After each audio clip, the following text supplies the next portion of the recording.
Ça, c'est les détections baie de Saint-Paul. Donc au fond de la baie de Saint-Paul, là où on agit. Donc, je vous rappelle que jusque-là, il n'y avait qu'une seule station d'écoute sur 500 mètres de rayon. Depuis mi-janvier, on a 4 stations d'écoute. Et on a beaucoup moins de détections. Alors, est-ce que ça correspond au creux qu'on observe aussi en 2013? Il y a des chances. Est-ce que ça correspond au fait qu'on ait mis en place les drumlines parce que justement ailleurs, le mois de mars, il y a déjà un pic qui apparaît? Il va falloir qu'on creuse cette question-là. Là, je vous ai montré les heures de visite. Donc, on voit que dans la zone depuis Cap-Requin, on a des bulldogs qui visitent. Ça, c'est les bulldogs, ça, c'est les tigres qui visitent à peu près tout le temps avec un petit pic au milieu de journée. Par contre, les tigres, c'est plutôt la nuit. Okay, ça, c'est sur toute la période où la station d'écoute était installée. On voit qu'il y a des bulldogs tout le temps, avec éventuellement un pic début de journée, milieu de journée. Par contre, les tigres, c'est vraiment la nuit. Si on compare, par contre, par rapport à la période correspondant juste à Cap-Requin, c'est-à-dire du mi-janvier jusqu'à début avril, ça c'est en 2013, ça c'est en 2014, on voit que les patterns sont quasiment les mêmes. C'est-à-dire que le fait d'avoir mis les drumlines et d'avoir mis des appâts ne modifie pas leur comportement, je dirais, général. Ils viennent toujours plus ou moins à la même heure. Donc là, on a 3 captures de tigres, 2 mâles, une femelle, plus un autre mâle qui s'est échappé après, au début de la période. Ce qu'on remarque, c'est qu'on a, alors là, c'est du fin janvier jusqu'à début mars, 2 mois, quasiment sans aucune détection de tigre.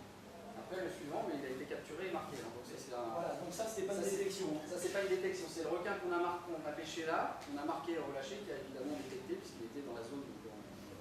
15 jours, 3 semaines après. Mais on peut quasiment prolonger jusque-là pour dire, à partir du moment où on a pêché des tigres, alors soit parce que la période n'est plus favorable aux tigres, parce que ça joue aussi, en tout cas, on les voit plus. Et si on regarde sur les bulldogs, première capture de bulldog, plus de détection de bulldog derrière, deuxième capture de bulldog, pareil.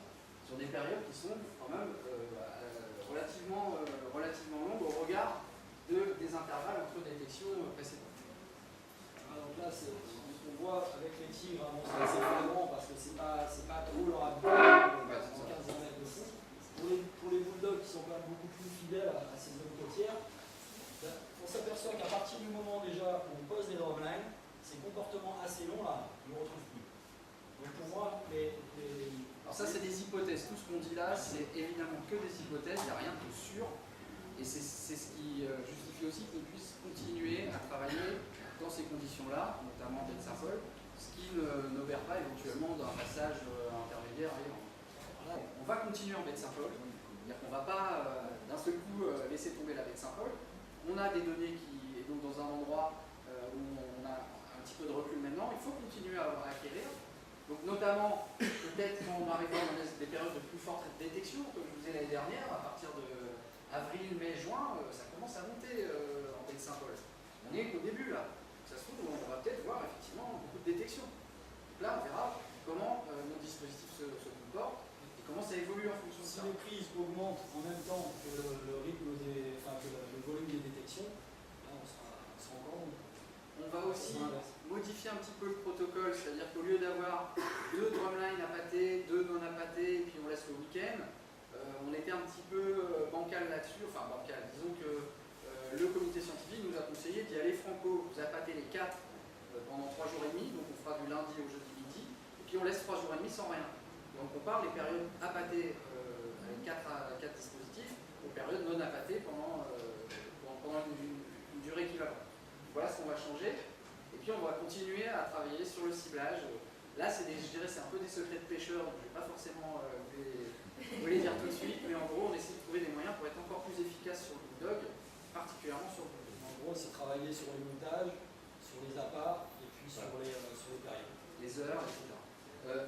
Ça veut dire qu'on continue en baie de Saint-Paul, mais ça ne veut pas forcément dire qu'on n'envisage pas déjà de préparer la suite, avec éventuellement le déploiement en zone corallienne.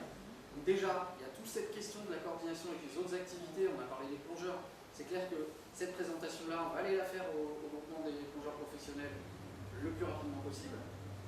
Les autres projets de réduction du risque, Vigie-Requin, ils prolongent jusqu'en mai au Roche-Noire. Je me vois mal mettre des drumlines autour d'un truc qui essaie de les attirer alors que nous on essaie de montrer que ça ne va pas être possible. Donc déjà, il va falloir qu'on arrive à se coordonner avec les autres acteurs. Sachant que la Ligue qui est participante. C'est pas au préfet de faire ça? Pardon? c'est pas au préfet de coordonner pour que ceux qui cherchent Si, soient en bien sûr. lien avec les décisions administratives. De toute façon, l'État, on est en France, est toujours là quelque part. Ça, il faut, quand on dit nous, on fera ce travail, mais la décision elle reviendra au final à l'État, qui est en plus dans les 300 mètres, etc.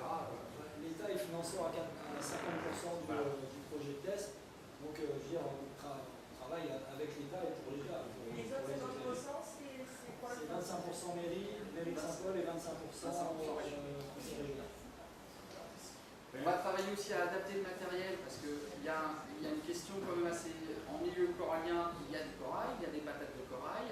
Le fait qu'on ait quand même des engins de pêche avec beaucoup de mou, le risque, et ça a déjà été observé pendant les opérations post-attaque après Mathieu Schiller, vous aviez pêché en face de Boucan et avec la Bromène qui avait d'ailleurs pêché le premier bulldog, en l'occurrence Christophe Ferry. Mais il s'était rendu compte aussi qu'il y avait des risques de maillage dans les corps morts existants, les corps morts des pêcheurs, des plongeurs, et les patates de corail, donc avec le risque de l'abîmer aussi. Donc on va adapter le matériel pour qu'il y ait un système qui désolidarise le système de bouée GPS et la bouée là de la bouée d'ancrage, de mouillage. C'est-à-dire qu'il y a un bout de cassant, c'est-à-dire qu'à un moment quand ça tire, ça casse. Et donc l'ensemble part vers le large parce que l'animal il trace et il râle derrière lui, surtout quand c'est des gros animaux, c'est là où il y a un risque de croche. Et il râle derrière lui la bouée qui l'empêche de couler, et c'est là qui lui donne la position. C'est-à-dire que là, pour le coup, Christophe il sort, et puis régulièrement sur son smartphone, il regarde à quelle position il est, il le suit, il le retrouve, et il le renvoie. Donc ça va être des adaptations qui vont demander un peu de temps. D'ailleurs, je pense commencer déjà en baie de Saint-Paul à tester ça. Il y a aussi toute la partie administrative. Pour poser ne serait-ce qu'un corps mort dans la réserve marine, avec une bouée, il faut demander une autorisation d'occupation temporaire pour le domaine public maritime, et avoir l'aval du comité scientifique de la réserve marine, du conseil scientifique de la réserve marine, de la DEAL, de la DMSOI, enfin de toutes les administrations. Donc ça va prendre du temps, donc il va falloir qu'on les pose. On verra dès la semaine prochaine avec le comité de suivi et le comité scientifique si on peut commencer déjà à envisager cette démarche-là. Voilà, ça mettra un certain temps. Voilà,